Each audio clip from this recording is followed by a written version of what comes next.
민주당에 약간 실망했던, 민주당이 제대로 싸우지 못한다, 너무 좀 지지부진한 거 아니냐라고 생각했던 사람들이 조국 혁신당을 지지하게 되면서 이제 대안당이 나와버린 거예요. 민주당의 대안당이.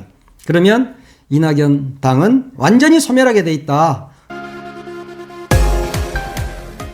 네, 제22대 총선이 이제 딱 한 달 앞으로 다가왔습니다.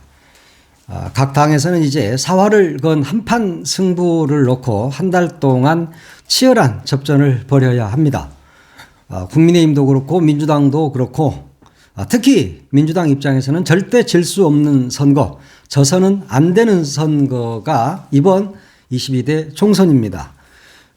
군소정당에서도 지금 활발히 움직이고 있습니다. 특히 이낙연 신당 새로운 미래가 어제 광주에서 필승 결의 대회를 가졌습니다. 그동안 오락가락 좌고우면하던 이낙연 대표, 드디어 광주 광산을에 출마하겠다, 이렇게 어제 밝혔습니다. 그러면서 윤석열 정권을 교체해야 대한민국이 살아나는데 이재명 민주당으로는 정권 교체가 어렵다. 민주당은 이미 죽었고 새로운 미래가 재편의 토대가 되겠다, 이렇게 이야기를 했습니다. 지지율 1%로 국회의원 한 명도 배출하지 못할 정당이 정권 교체는 자기들이 하겠다고 그러니까 정말 지구상에서는 처음 듣는 이야기입니다. 저도 한 30년 동안 기자 생활했습니다만 1% 정당이 뭐 이렇게 쓸데없는 소리를 하는 거, 그리고 명색이 정치를 몇십 년 동안 하신 분께서 이렇게 허언을 한다는 게 참으로 웃기긴 합니다. 그러지만 어떻게든 살아보려고 하는 발버둥으로 봐주면 될 것 같습니다. 그러면서 광주 광산을을 선택한 것은 광주에서도 큰 정치인이 나와야 하는데 내가 광주를 주목받게 만들겠다, 이렇게 이야기를 했습니다. 광주에서도 큰 정치인이 나와야 된다. 예. 본인은 그렇게 생각을 하는 것 같은데 이거야말로 지역주의를 부추기는 꼴입니다. 광주면 어떻고 서울이면 어떻습니까? 유능한 지도자여야 되는 것이죠. 지금 이 총선에서는 윤석열 정권과 가장 잘 싸울 사람이 누구인가, 이것을 봐야 하는 것이지 광주에서 큰 정치인이 나와야 된다? 내가 광주를 주목받게 하겠다?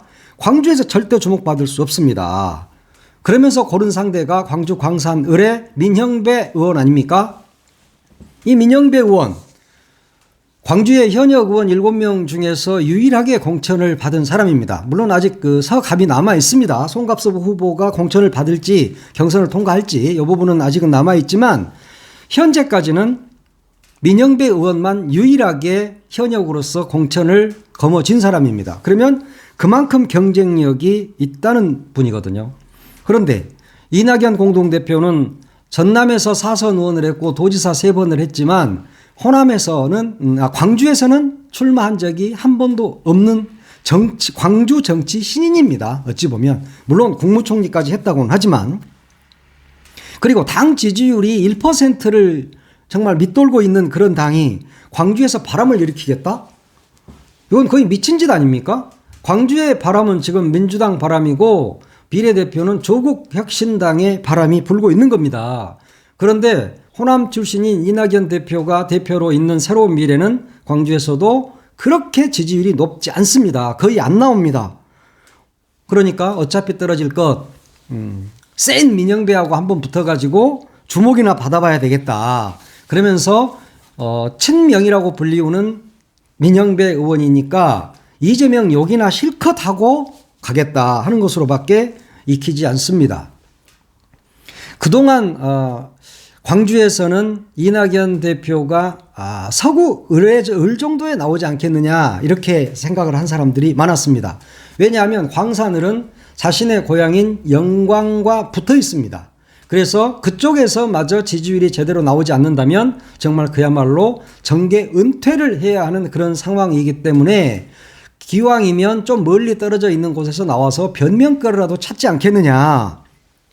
그리고 영광 사람들로부터 욕이라도 좀 덜 먹어야 되지 않겠느냐. 이래서 광주 서구을을 생각을 했던 것 같은데 저는 처음부터 광산을에 나올 걸로 생각을 했습니다. 그분이 아직도 본인이 당선된다고 생각을 하고 있는 거예요. 그래서 광산을로 나오는 겁니다. 마지막 끈이라도 잡고 싶은 참 측은한 그런 심경이다. 이렇게 볼 수 있겠습니다. 광산을에 나오면서 나오기 전에 권은희 의원, 권은희 지금은 이제 아니죠. 국민의힘으로 갔다가 비례대표였기 때문에 거기서 탈당을 하면서 의원직을 상실했습니다. 최근에. 이분은 안철수당으로 나와서 광산을에서 당선이 됐고 그 다음에 비례대표로 당선이 됐거든요. 그리고 국민의힘으로 갔고 지금은 최근에 탈당을 해서 비례의원 국회의원직을 상실한 사람인데 어찌 보면 광산을은 민영배 의원이 하기 전에는 권은희 의원이 했던 곳입니다. 그런데 권은희 의원한테 이낙연 대표가 전화를 해서 너 나오지 말아라. 내가 나갈란다. 라고 이야기를 하니까 권은희 의원은 뭐 그렇게 하세요. 라고 이야기를 했다고 그럽니다. 그런데 여기는 권은희 의원뿐만이 아니라 박시종 후보가 또 있어요. 물론 이낙연계입니다. 박시종. 이분도 나온다고 사실상 출마 선언을 한 분인데 이낙연 대표가 여기에 나온다고 하면서 이분도 못 나오게 됐습니다. 그러니까 두 명의 젊은 정치인을 내치고 이낙연 대표가 여기에 나가게 되는 겁니다.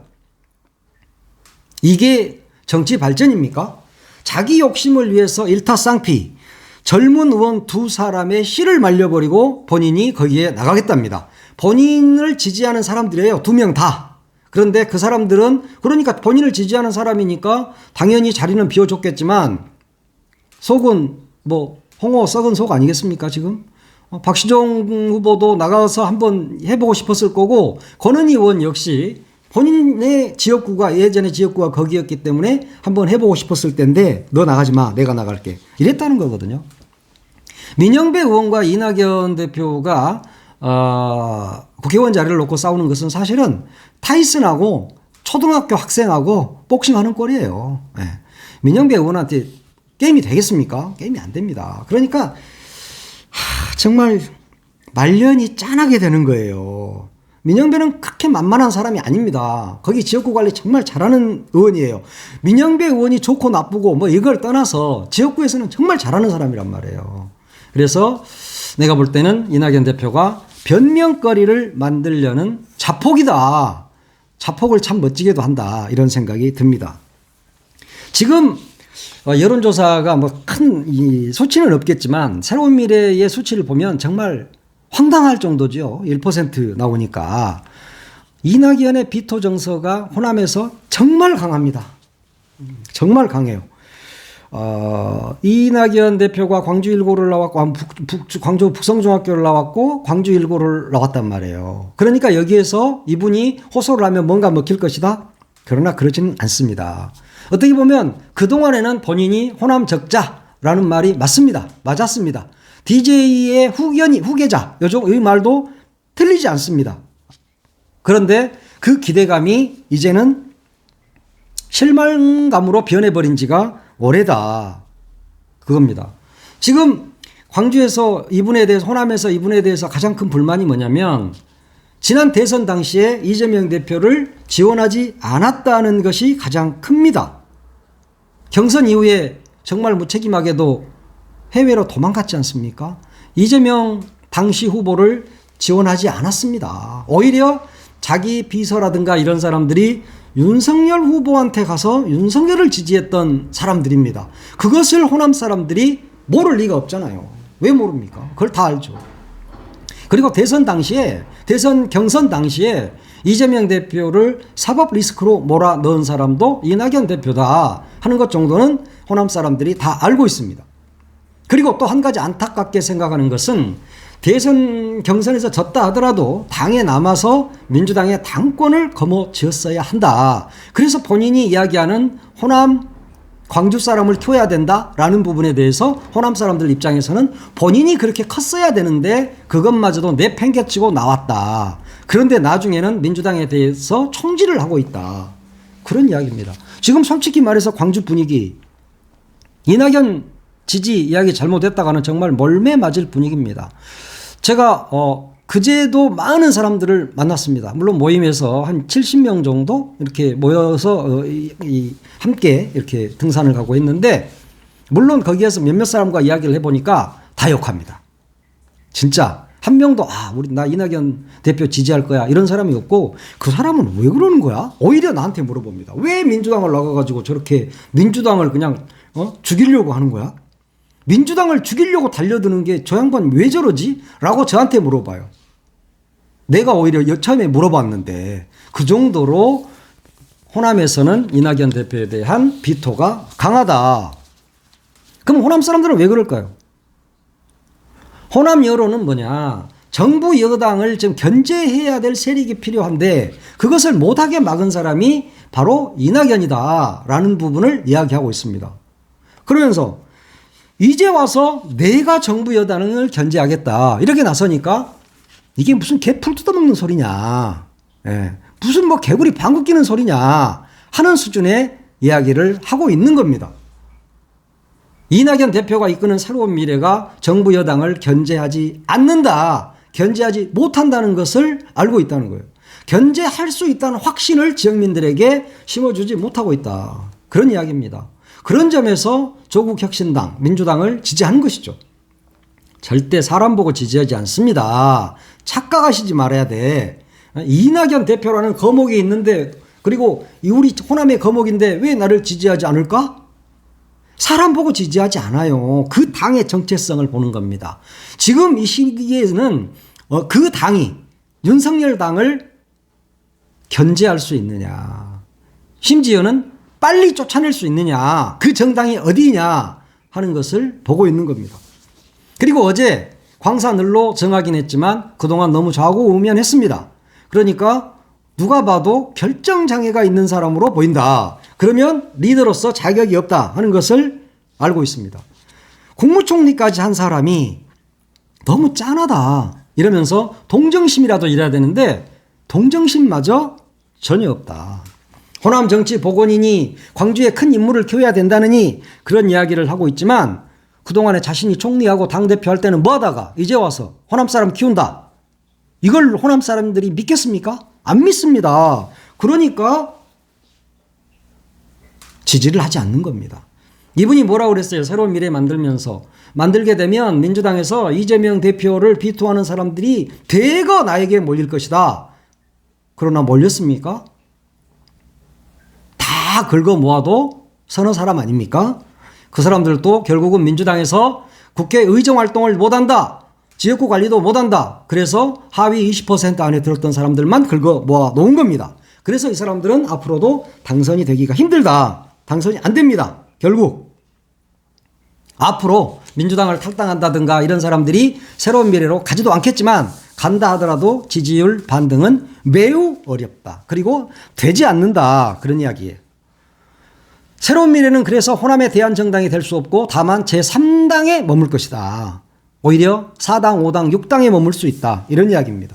특히 조국혁신당이 나오면서 이미 새로운 미래는 용도 폐기된 정당이 되고 말았습니다.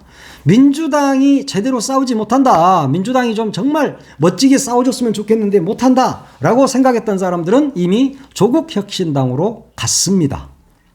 조국혁신당에서 기존 민주당 지지층 일부를 흡수하고 있다는 여론조사를 보면 누구나 다 알 수 있습니다. 선명한 정부 여당 견제가 통하지 않는데 어떻게 새로운 미래가 발판을 다질 수 있겠습니까? 될 수 없습니다. 그것을 할 정당이 바로 조국혁신당이라고 믿기 때문에 많은 사람들이 호남에서도 조국혁신당을 지지하고 있습니다. 특히 조국 대표에 대해서 너무 측은하다, 세상에 가족까지 그렇게 다 도륙을 낼 수 있느냐, 아무리 죄를 졌다 하더라도 뭐 나라를 말아먹은 죄도 아니고 어마어마하게 큰 죄를 진 것도 아닌데 이렇게 온 가족을 다 도륙하는 게 말이 되느냐 하는 그런 측은지심도 발동하고 있습니다. 그래서 그런 것 반감을 상쇄해버리는 거죠, 그런 것들이. 그래서 조국 대표에 대해서는 나름대로 호의적인 생각들을 많이 갖고 있다. 그러기에 비해서 반해서 이낙연 대표에 대해서는 반감이 너무 큽니다. 결국 윤석열 정당, 윤석열 정권을 지지하는 정당으로 보고 있다는 것입니다. 그게 바로 이준석 당과 합당할 때 이미 나타나 있는 본인의 정체성 아닙니까? 거기서 나왔다 하더라도 이미 거기에는 이준석과 합쳤다. 이준석이 누굽니까? 국민의당 대표 출신이에요. 그러면 그 사람이 아무리 빨고 빨아도 아무리 탈색하고 또 탈색을 해도 국민의힘 잔재입니다. 그 잔재와 손을 잡았다는 것 자체가 이낙연 대표는 스스로 무덤으로 들어간 것이다. 저는 그렇게 봅니다.